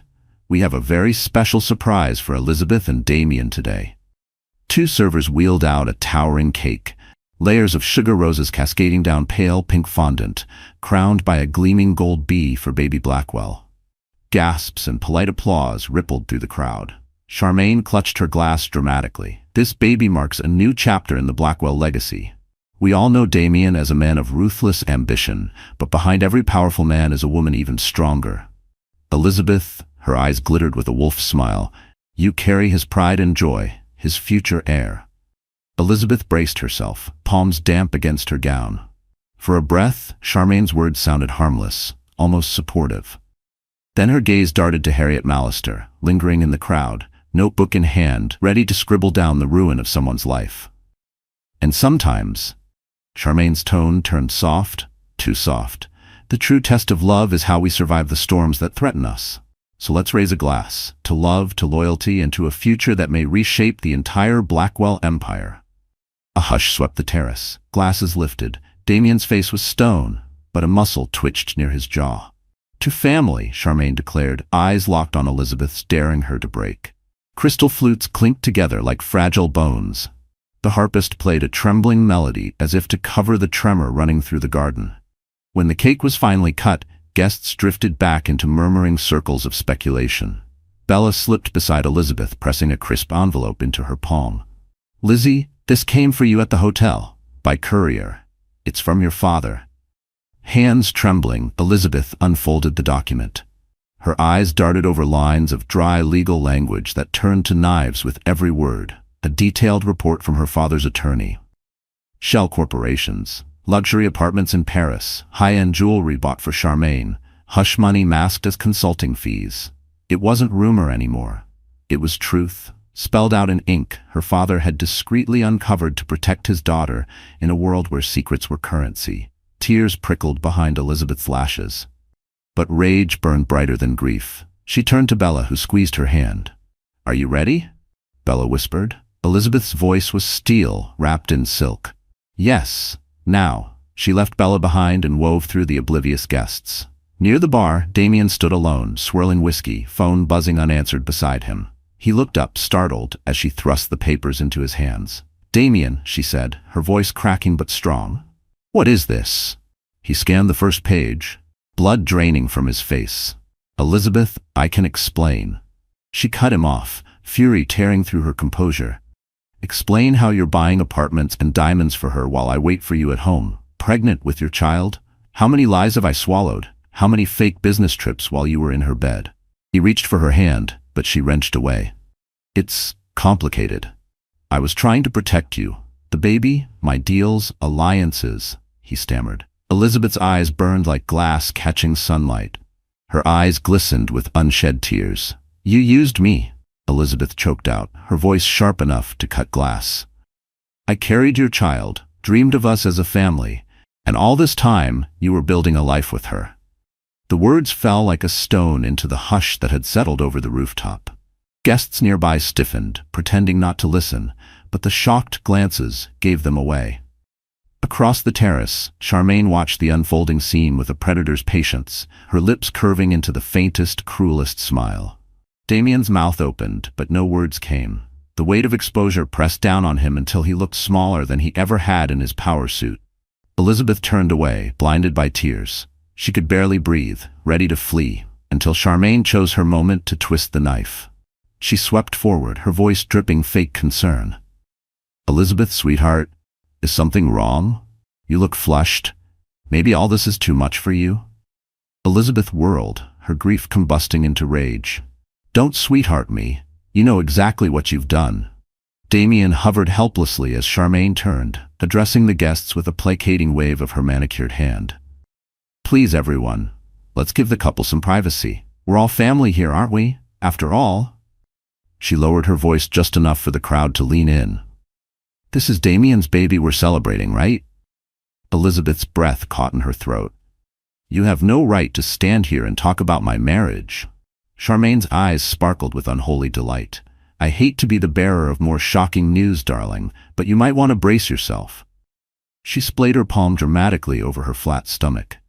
I'm pregnant too. A collective gasp rippled through the guests, echoing off the marble pillars. For a heartbeat, the rooftop was silent, but for the distant hum of the city below. Elizabeth stared, frozen, as the word pregnant thundered through her brain. Her vision blurred, her knees threatened to buckle. Across the terrace, Harriet Mallister was already thumb-typing furiously into her phone, her eyes glittering with tabloid glee. Damien's face went deathly pale. Charmaine, you promised. Charmaine's smirk widened as she flipped her hair over her shoulder. I changed my mind. You can't hide me anymore, Damien. Not when I'm carrying your child too. Everyone deserves the truth. Elizabeth swayed on her feet. Bella lunged forward, steadying her. The storm of murmurs around them rose to a fever pitch. For a heartbeat, it all spun too fast. The betrayal, the baby, the stairs. Then Elizabeth felt something deep and iron-hard lock into place inside her. She drew a breath that scraped her lungs raw, then stood straighter than she had all day. Deliberately, she reached into her small clutch and pulled out 2 pieces of paper, crisp, official, and deadly. She held them high so the crowd could see. Enough, she said, her voice ringing clear and sharp over the gossiping hisses. You think you can stand here at my baby shower in my life and pretend you have a rightful claim to my husband? Let's clarify something for all of you right now. She unfolded the pages, their marriage license and a certified copy of their wedding certificate. The state seal glimmered in the waning sunlight. I am Mrs. Elizabeth Redwood Blackwell, legally. Fully. And none of your pathetic games change that. This is our marriage and our baby, not yours. A ripple of shocked silence shivered across the rooftop. Charmaine's mask cracked for half a second before she caught herself sneering through the sting. Oh, legally married, how quaint. But you can't erase this bond. She tapped her stomach with a flourish. I'm carrying his child too. That's a connection you can't just tear up with a piece of paper, sweetheart. Elizabeth's tears dried into an icy blaze of fury. Get out of my face. Damien tried to step between them, his voice strained, pleading. Both of you, stop this. This isn't the place. Elizabeth rounded on him, her voice shaking but deadly clear. Not the place. Damien, you let your mistress plan my baby shower. You let her humiliate me in front of everyone we know. And now you dare tell me this is not the place? He reached for her hand. She jerked back as if scorched. The air snapped taut with every stunned pair of eyes watching. Harriet's phone was practically glued to her fingers, capturing every breath. Some guests drifted quietly away, desperate to escape the scandal. Others stayed riveted, unable to look away from the implosion of the perfect Blackwell fairy tale. Elizabeth pressed a protective hand to her belly, feeling the baby flutter in confused distress. Bella was at her elbow in an instant. Lizzie, we need to go. Right now. Charmaine tilted her head, her voice a venomous purr. Oh, poor darling Elizabeth. Next time, maybe pick a husband who knows how to keep his vows. Elizabeth trembled, her fury trembling on the edge of violence. If I weren't pregnant, I'd slap that smug look off your face. Bella's eyes flashed. You won't, but I swear to God, I will if you don't move.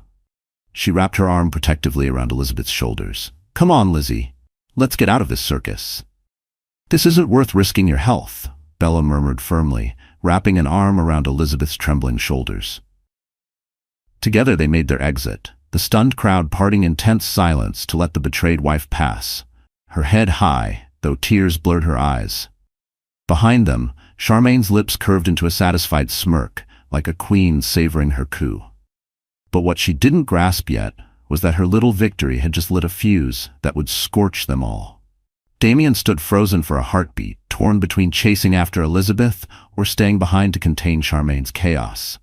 Instinct 1, he turned and pushed through the crowd after his wife, leaving Charmaine marooned in a garden of scandalized whispers and Harriet Mallister's greedy camera lens. Before dusk, Manhattan's gossip machine roared to life. Cryptic social posts hinted at a baby shower gone up in flames. Never seen a party end like that. Harriet teased an explosive exposé to her thousands of eager followers. By midnight, Pash's Blackwell scandal was trending. Back in the penthouse suite, Elizabeth was inconsolable. She had locked herself in the bedroom, leaving Bella pacing the suite like a guard dog, blocking Damien's path when he finally arrived, breathless and desperate. "Bella, please, I have to explain. Let me talk to her." Bella's eyes flashed like a shield of steel. "Explain what?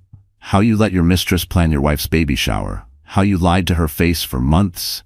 "Damien, enough. You've done enough." Behind the door, a soft, broken voice called out, "Bella, let him in. I need to hear it. All of it." Reluctantly, Bella stepped aside. Damien slipped into the dim room, his polished shoes silent on the carpet. Elizabeth sat on the edge of the bed, hair disheveled, a box of tissues at her side. He sank to one knee before her, trying to find her eyes. "Lizzie, I'm sorry. God, I'm so sorry. I never wanted this." Her voice cracked like a whip. "Is she really pregnant?" He faltered. "She says she is, but I haven't seen any proof. She blindsided me too. I swear I never meant for this to happen." Elizabeth laughed, a small, broken sound that carried no joy. "So maybe she is.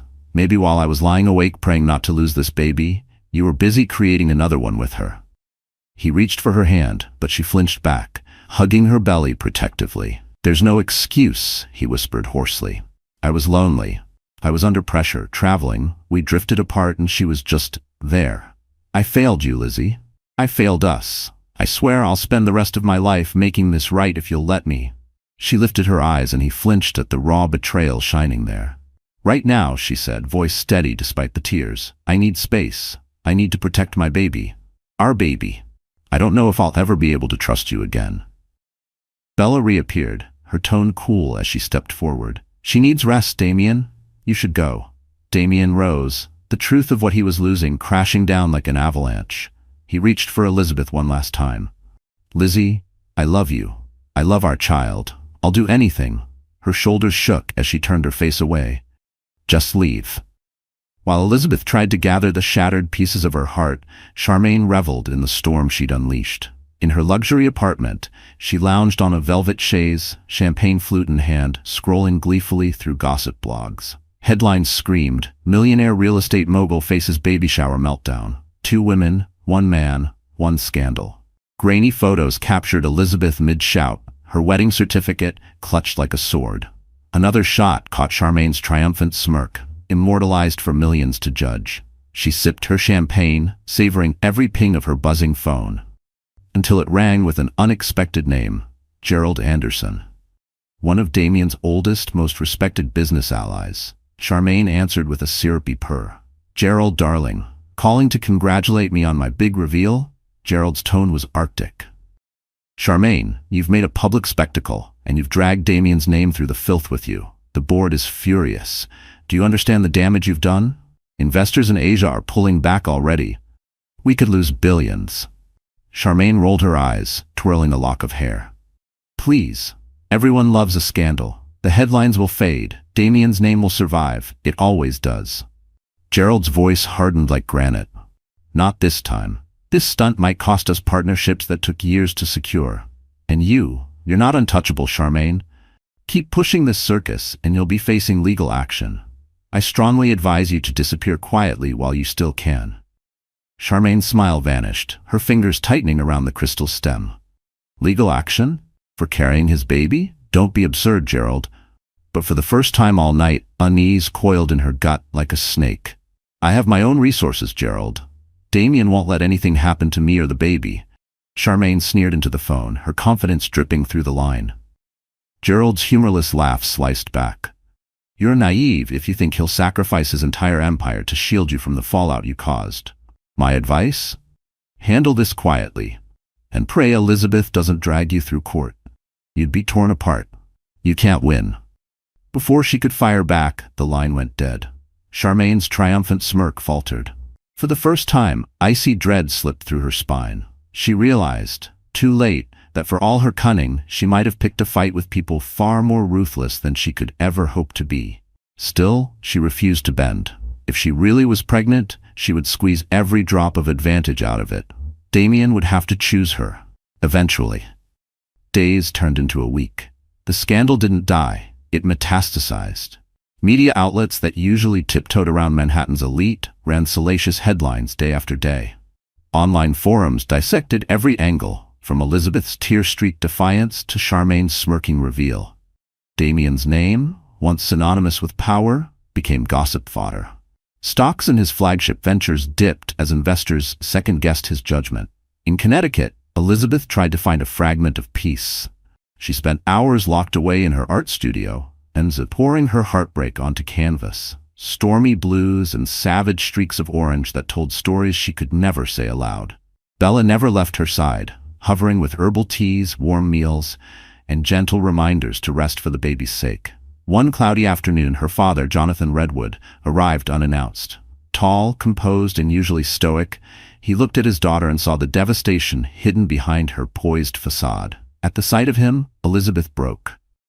She ran into his arms, sobbing like the little girl who once believed her father could fix anything. He cradled her head, voice low and fierce. "I'm here now, Lizzie. No one, not Damien, not that woman, will break you again. We'll fix this." Between gasps, she told him everything. The shower, Charmaine's smug bombshell, the humiliation that had cracked open her trust like glass. Jonathan listened, fury burning behind his steel-gray eyes. When she finished, he held her shoulders firm.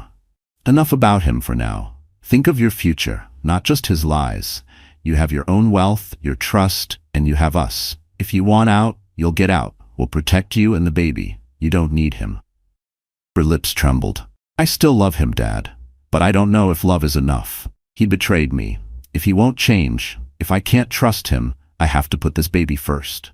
He squeezed her hand, his voice unwavering. "And your mother and I stand behind you. We'll talk to the best lawyers, prepare everything you might need. Custody, settlement, protection. But the final choice is yours, Lizzie. Take your time. You don't have to rush." For the first time in days, Elizabeth felt the tiniest flicker of strength inside her broken heart. She might have lost faith in Damien, but she had not lost herself. She had her own name, her own power, and a family that would never let her stand alone. Meanwhile, Damien was scrambling to stop the bleeding. He spent endless hours barricaded in glass conference rooms with crisis PR teams and stone-faced business partners. They drafted carefully worded statements pleading for privacy, but the tabloids devoured every rumor and spit out new ones daily. He left dozens of voicemails for Elizabeth. She rarely answered, and when she did, her voice was calm but distant. Her words clipped to short updates about doctor's appointments and nothing more. One overcast afternoon, desperation overcame caution. Damien canceled his calls, ignored his phone, and drove 2 hours to Connecticut without warning. He found Elizabeth in the backyard garden, hands dusty from tending to the hydrangeas she had planted when they first moved in as newlyweds. She looked up as he approached. Her eyes were tired but steady, not the eyes of the broken wife he had hoped to pacify, but of a mother ready to protect her child at any cost. Bella, spotting him, silently slipped inside to give them space, but not far enough to miss a single word. Damien cleared his throat, his voice cracking at the edges. "Lizzie, I know you asked for space, but I had to see you. I needed to say this face to face." She brushed the dirt from her hands, her tone calm and razor sharp. "Let me guess, the board wants me to forgive you, so the scandal dies down. Investors hate drama, don't they?" He winced. "They do, but that's not why I'm here. This isn't about them. It's about us. About our baby. I was a fool, Lizzie. I let Charmaine get too close. I thought I could manage it, but I lost control. I ruined everything that mattered. And if she really is pregnant, I'll handle it. I swear, I will." Elizabeth stared at him, 1,000 memories warring in her mind. Wedding vows, quiet nights after miscarriages, the promise he would always protect her. Her voice trembled. "How, Damien? How do you handle it? You humiliated me, lied to my face. You might have a child with another woman. How do we come back from that?" He stepped closer, eyes shining with regret. By remembering who we were before her. Before all this, by fighting for it, Lizzie, we survived worse together. Don't let her destroy us. Tears blurred her vision. Part of her still wanted to believe him, but her heart had learned better. I can't pretend this didn't happen. I can't wave away the betrayal. If you want me, us, you'll have to prove it. I won't raise this baby in chaos. You don't get to walk in and out. It's all or nothing, Damien. All or nothing. He nodded, voice breaking as his eyes filled. Then it's all. I promise, Lizzie. I swear to God, it's all. I understand. Whatever it takes, I'll do it, Damien vowed, voice tight with desperation. I'll cut Charmaine out of my life if that's what you want. Elizabeth's eyes narrowed, the steel in her gaze leaving no room for illusions. And if she's pregnant with your child? You can't just abandon that responsibility, Damien. He winced, shame etched in every line of his face. I won't abandon the child. I'll provide for them. But that doesn't mean I have to be with her. You are my family, you and our baby. Her throat tightened painfully. Then show me. Prove it. Because if this is just another pretty lie to buy time, Damien, I swear to you, I will walk away for good. A week later, a private confrontation was arranged. Neutral ground, no press, no hidden cameras. Elizabeth demanded undeniable proof of Charmaine's claim before making any decision about her marriage. Charmaine, never one to back down from theatrics, agreed eagerly, no doubt savoring the chance to parade her hold over Damien in front of his betrayed wife. They gathered at Gerald Anderson's stately townhouse on the Upper East Side. Inside, the atmosphere was suffocating. Old money decor, polished floors, and a tension sharp enough to snap bone. Elizabeth arrived with Bella and her father, Jonathan Redwood, an imposing figure whose mere presence said this ends on my daughter's terms. Damien sat stiffly between two of his corporate attorneys. Charmaine swept in last, flanked by her own entourage, including a slick celebrity lawyer known for spinning scandals into dollar signs. Jonathan's voice, calm but commanding, cut through the room. We are here for one thing, to confirm if Miss Delgado is truly carrying Mr. Blackwell's child. If so, we will discuss responsibilities and secure arrangements. If not, we pursue every legal remedy for defamation and emotional harm. Charmaine crossed her legs elegantly, her fitted designer dress hugging a barely noticeable bump. She tossed her hair back with a disdainful scoff. How dare you threaten me? I have every right to claim what's mine. One of Damien's lawyers leaned forward, voice clipped. We have an impartial physician ready to conduct an ultrasound and collect a blood sample. You agreed to this condition, Miss Delgado. Charmaine's jaw tightened. I want my own doctor, someone I trust. Jonathan shook his head slowly, his eyes cold steel.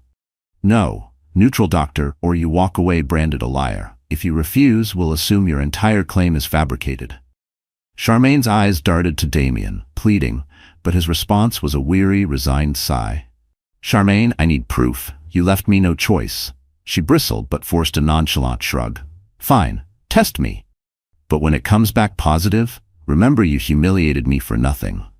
They moved to a private study, where a discreet physician waited. Under watchful eyes, Charmaine lay back, trying to look unfazed as cold gel was spread across her abdomen. The ultrasound screen flickered to life, and there it was. A small but undeniable embryo, heartbeat flickering at about 9 weeks. The hush in the room deepened, heavy as lead. Elizabeth's vision blurred with hot tears. One slid down her cheek before she could wipe it away. Damien's shoulders sagged, a quiet sound of regret escaping him. Charmaine's triumphant smirk returned, sharp as a dagger. Told you. Back in the grand parlor, the doctor spoke plainly.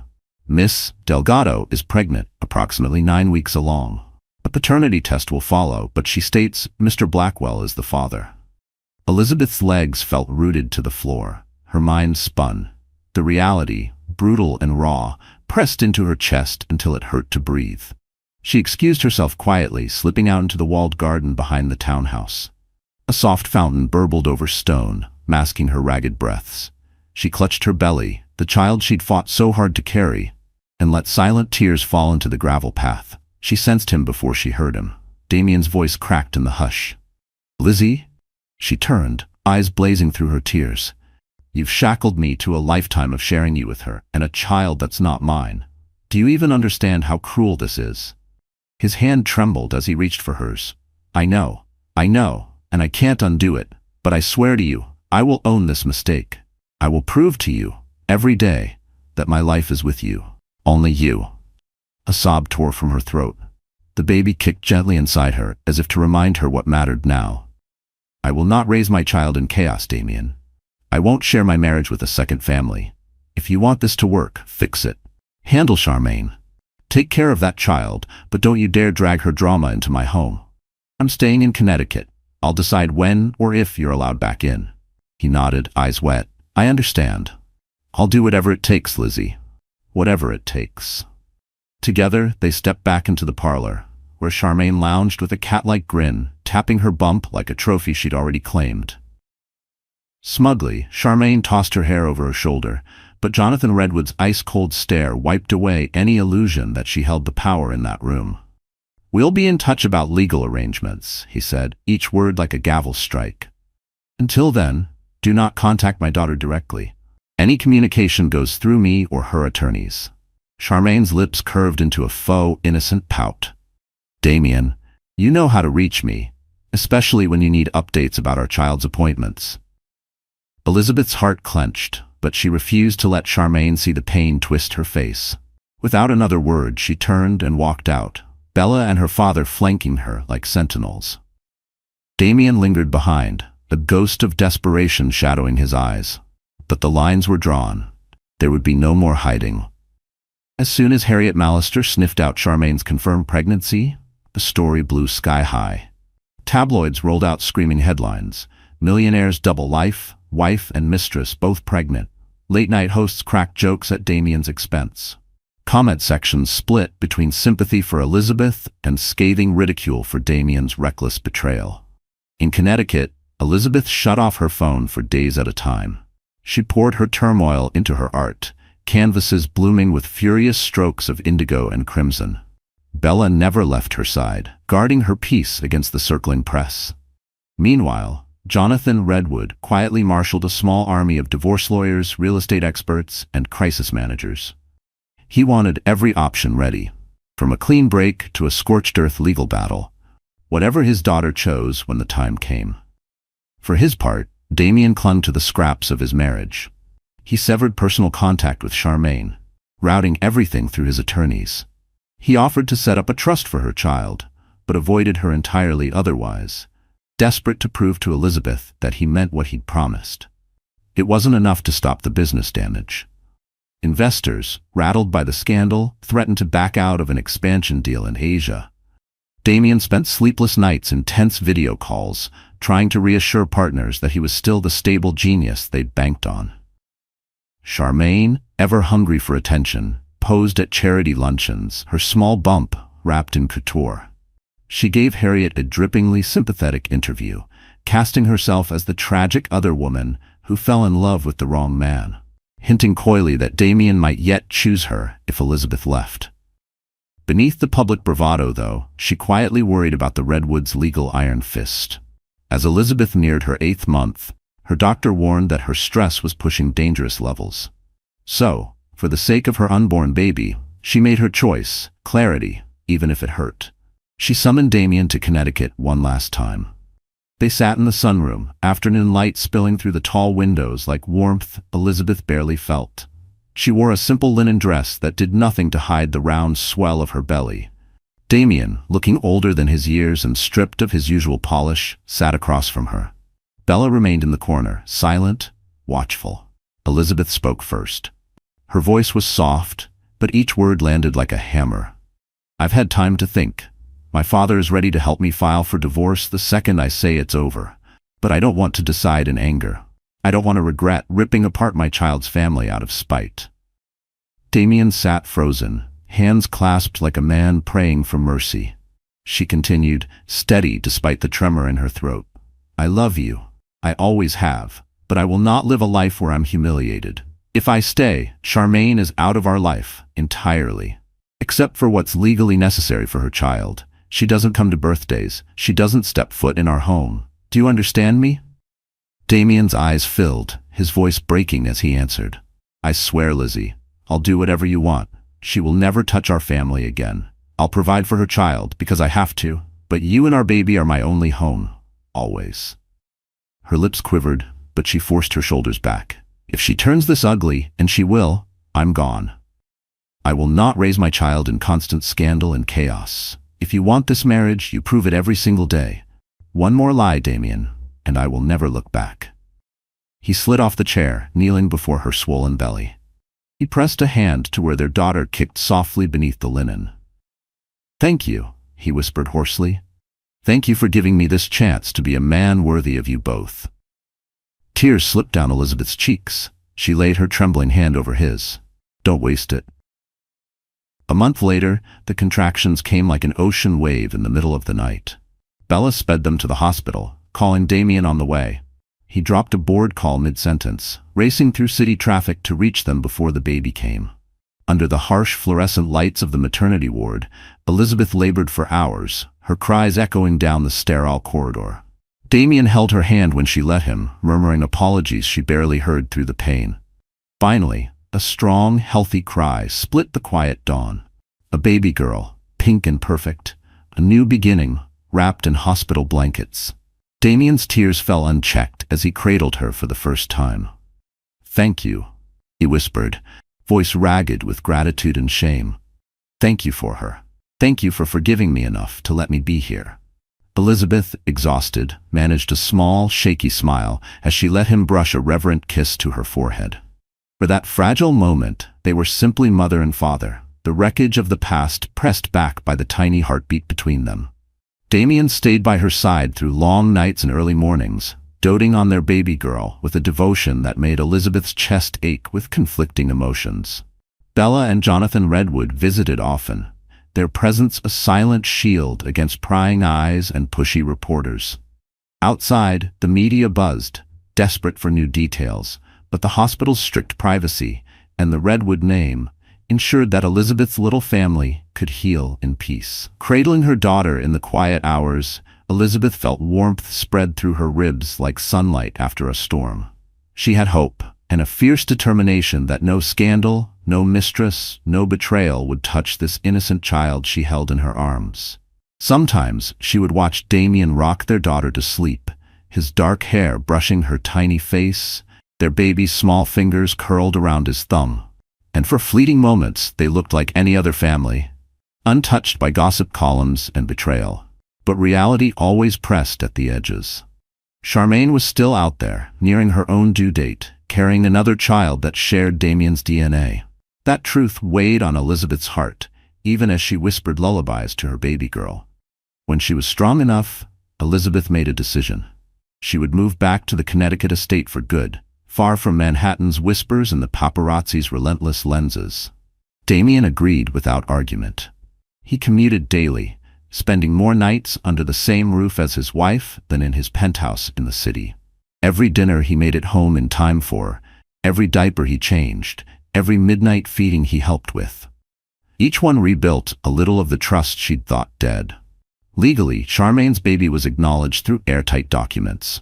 She received a generous allowance, full medical coverage, and a trust fund for the child's future. But no more. She tried at first to push for more. Lunches with Damien, shared doctor visits, a co-parenting photo opportunity that kept her relevant. Elizabeth refused.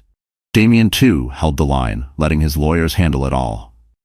The only voice Charmaine heard from him was a polite, neutral tone on brief calls about the baby's health. Watching from her luxury apartment, Charmaine seethed. This wasn't the story she'd planned. The tragic mistress who won the man in the end, flaunting a powerful family tie. Instead, she became little more than an afterthought, well-funded but alone. A footnote to a marriage she could neither ruin nor replace. For Elizabeth, life settled into a fragile new normal. The days were a rhythm of feedings and naps, stolen kisses with Damien, and quiet moments in her art studio, where she painted away the residue of heartbreak. Every time Damien returned from the city faithful and transparent, it was a small victory. She still wasn't sure she could ever fully forgive him. But she loved him enough to keep trying. Seasons changed. The tabloids, always hungry for fresh scandal, eventually moved on to new targets. The explosive headlines about the Blackwells faded into old gossip. Charmaine gave birth to a healthy boy, and once the cameras lost interest, faded into private life too. Late at night, In the soft lamplight of their elegant living room, Elizabeth sometimes caught Damien watching her. His eyes held gratitude, regret, and a silent promise she prayed he would never break again. Their marriage was no fairy tale. Trust was a tender vine, fragile and constantly needing care. But they had chosen to nurture it together. So, that's how this story comes to an end, my wonderful friends. You're still here with me, right? If you've stayed until this very moment, I know something in Emily's journey has touched your heart. Maybe in a place you didn't expect. You see, what this story really whispers to all of us is simple but fierce. You do not have to stay small just because someone tries to erase you. Pain can bend you, but it doesn't have to break you.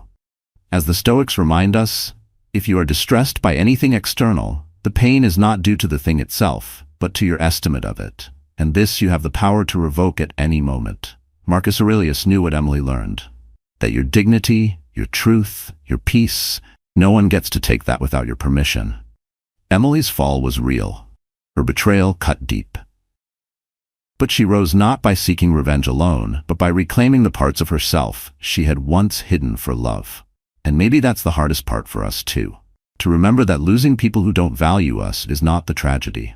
Staying lost from ourselves is. So wherever you are tonight, maybe curled up in bed, maybe washing dishes, maybe fighting back tears, know this. Like Emily, you are more than the lies someone tells about you. You are more than the heartbreak someone inflicts.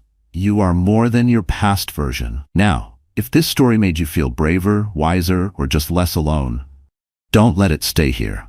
Hit that like button, share this video with someone who needs a reminder of their own hidden strength, and subscribe to our channel for more tales that peel back the glitter and reveal what truly matters underneath. Until next time, hold your head high, guard your peace fiercely, and remember, sometimes the quietest souls roar the loudest when it matters most.